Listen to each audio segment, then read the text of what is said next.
Maybe the LA Rams Super Bowl party lasted 9 months because on Thursday night against the Buffalo Bills, they looked like a team hung over. A 31-10 beatdown at the hands of the Buffalo Bills, who are the betting favorite to win the Super Bowl for a reason.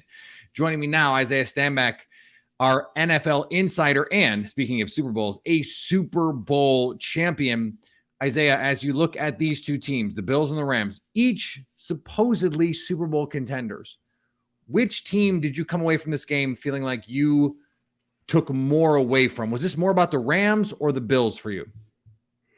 To be honest with you, I mean, both of these teams had a lot of pressure coming into this game. I mean, you have the Rams, who are the defending world champions. These guys did what they were supposed to do last year, and all of a sudden, here they are trying to figure out what their identity is after some of their key contributors from last season are gone. Von Miller switched over to the Buffalo Bills. He made his presence known very well tonight. Then you're missing guys offensively like Odell Beckham, so a lot of the weight really fell on the shoulders of a Cooper Kupp, who they targeted a gazillion times tonight, and it just wasn't enough. As you mentioned, they look like fish out of water. It didn't look like a team that won the world championship last year, but it did look like a team that didn't have any practice reps, any preseason reps with their starters. That's a strategy that Sean McVay has had during his tenure there, and I don't know if that's really going to be something that he can continue to do going forward, as we saw here tonight.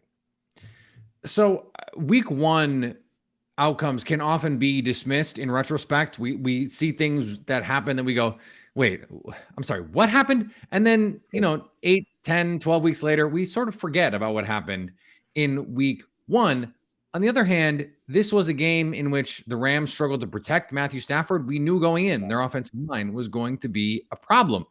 Matthew Stafford did not push the ball down the field. We knew going in he had an elbow issue that was being described as a baseball injury, which is like the last thing you want to hear your quarterback has. And we knew going in the Bills were one of the best teams in the NFL. So I want to ask you it this way. In 2 months, are we going to look back at this game as something totally weird or as a harbinger for things to come for this NFL season? I think it's a more of a pillar of things to come. I think when everybody thinks about the Buffalo Bills, obviously everybody thinks about Mr. Allen, the starting quarterback. They think about Diggs, and they think about really, just kind of taking for granted how amazing this offense has been.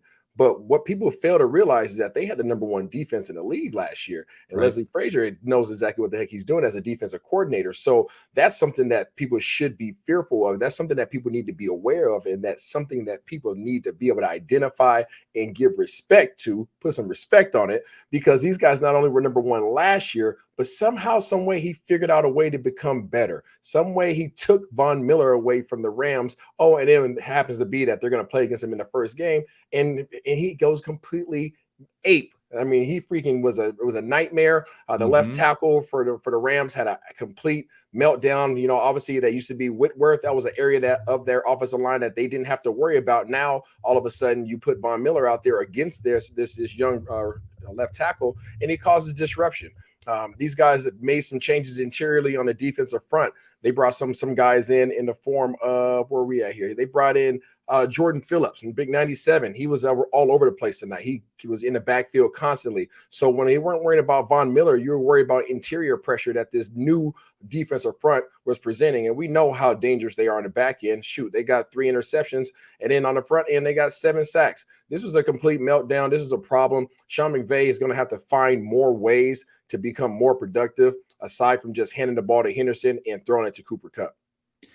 From the Bills' perspective, and I know we focus a lot on the Rams, and they are the defending champions, and that is why we are doing that.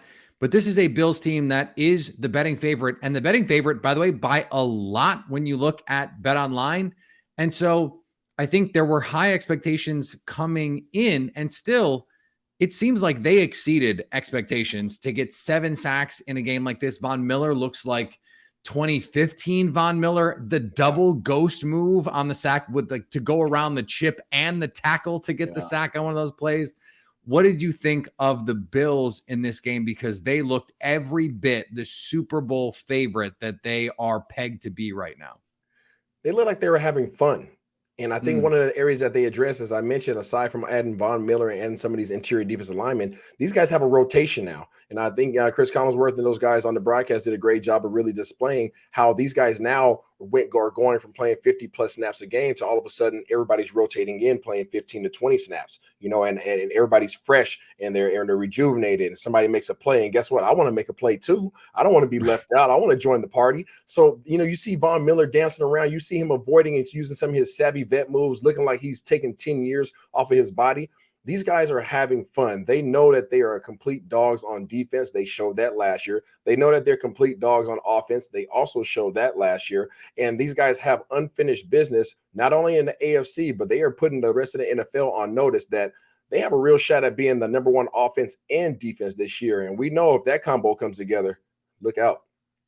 That Chiefs game in under 15 seconds to blow it the way that they did in the playoffs, a lesser team, a team with a worse culture, it could have been the death knell. It could have been the thing that just sunk them moving forward. You never recover from losses like that, and yet they come out in week one. What do you think that says about coaching, culture, and leadership on this team? It shows expectation. It shows disappointment. And you can't be disappointed unless you have a letdown of expectations. These guys they're set up for success. They have a great coach. They have an aggressive coach. They have a resilient quarterback. They have somebody who is an absolute leader. They have guys that are leaders at every position across the board: offensive line, tight end, receiver room. You go down to D-line, linebackers. I mean, these guys are stacked. And so the only thing that they're missing was something that would help them get over the edge, which was a important loss. And we all know that you learn more from your losses than you learn from your victories. So that chip that's now on their shoulder, please believe they're going to bear that, and the rest of the NFL is going to feel their wrath because of that.